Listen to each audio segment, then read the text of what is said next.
Next, we're going to insert the subtitle. So let's go ahead and we'll insert a text box, and we'll insert it off the background, and we'll make it the complete trilogy. Now, I'd like this to be left aligned rather than staggering across the page the way that I have it on the original cover.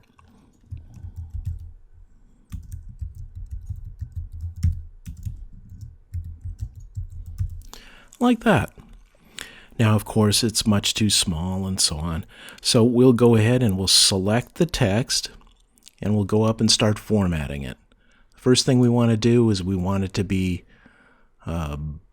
Bondi MT compressed, something like that. Poster compressed. There we go. And then we'll increase its size significantly, right up to at least 96. We'll select it, move it into place. Let's make it white. Well, we got to make that bigger.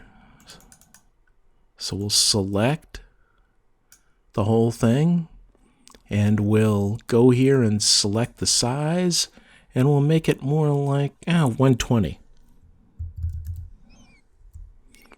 That's more like it.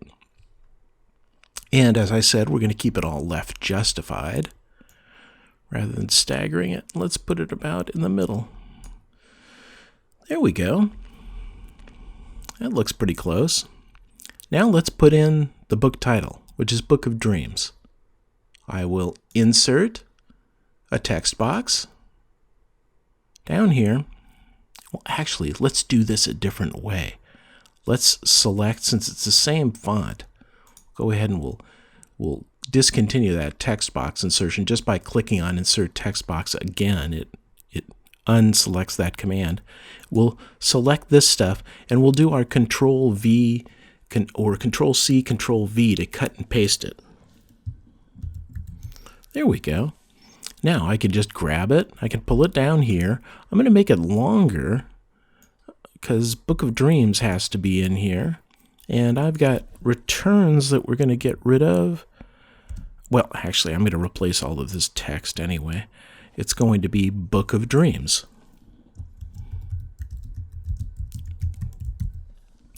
There we go. And let's select all this text and make it big. We got to go to the home menu. Interesting. It says that it is big. Oh, I guess 120 is not that big. Let's make it more like 200. Oh, we've got to make it even bigger than that. Let's make it 300.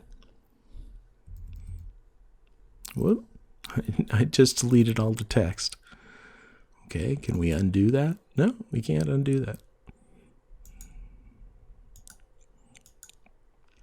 Okay, so I'll type the text again.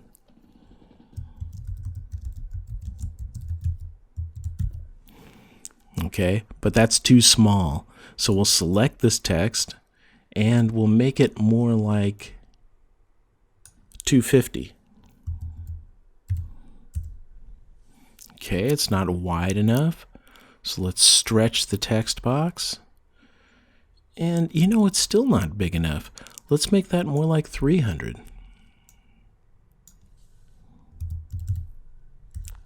I'm glad that this is happening. It doesn't exactly streamline my presentation or anything, but it does make you show the iterations that you go through.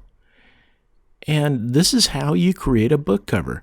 You play with things until you get it right. There, now we've got Book of Dreams about the right size. I'm going to have a drop shadow, so I'm going to make room for that. And let's go ahead and we'll apply the drop shadow to this. We'll go up to Format. We'll pick Text Effects, and we'll have a shadow, a drop shadow on this. And then we want to, with the box selected, let's bring up that Format Text Effects. over on the right, and we have a shadow on it right now, but it's not off far enough. We only have the word of.